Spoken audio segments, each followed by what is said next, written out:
Tuangazie tanzia, na ni kwamba mwili wa mwanaume mmoja ambaye amekuwa akihudumu kama askari gongo katika kituo kimoja cha petroli eneo la Lurambi viungani vya mji wa Kakamega umepatikana kwenye mtaro mita chache kutoka kituo cha polisi cha Lurambi ukiwa na majeraha kichwani. Kama anavyoarifu Moses Wanjala, wakazi wanalalama kutokana na watu kuendelea kuuawa kiholela huku wanaokamatwa wakiachiliwa huru na koti.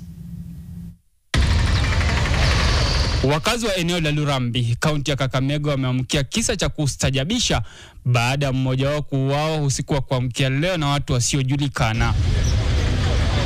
Inadaiwa kuwa mwenda zake ambaye amekuwa akihudumu kama bawabu kwenye kituo kimoja cha petroli viungani mwa mji wa Lurambi alivamiwa kwa jiwe kabla mwili wake kutupwa kwenye mtaro. Kuna soja ameuawa hapa na 50 meters away kutoka hapa there's a police station here. Tukitoka hapa pia pale mbele kuna mwingine amepigwa hapa, ameenda police station akiwa hali mbaya.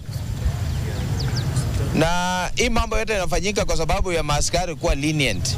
Maafisa wa usalama katika eneo hilo wanalaumiwa pakubwa kwa ongezeko la visa vya ukosefu wa usalama, kwani wahusika wanapokamatwa huishia kuachiliwa huru, sasa wakimtaka waziri wa usalama wa ndani Kipchumba Murkomen kuingilia kati suala la usalama eneo hilo. Nataka tuombe Interior Cabinet Secretary intervene hii mambo, kwa sababu sio vizuri utovu wa usalama unakuwa katika eneo hili ya Mayakala. Tumekuwa kwa muda mrefu visa kama hivi hajakuwa vikifanyika. Tayari maafisa wa usalama wameanzisha uchunguzi huku mwili wa mwenda zake ukipeleka kwenye hifadhi ya maiti ya hospitali ya rufaa ya Kakamega.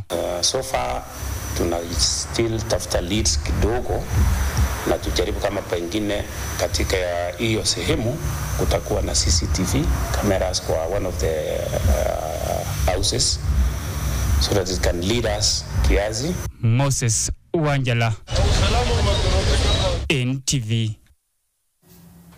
Asante sana Moses Wanjala kwa taarifa hiyo. Tunatumai kwamba watapata kiini cha mauaji ya askari gongo huyo.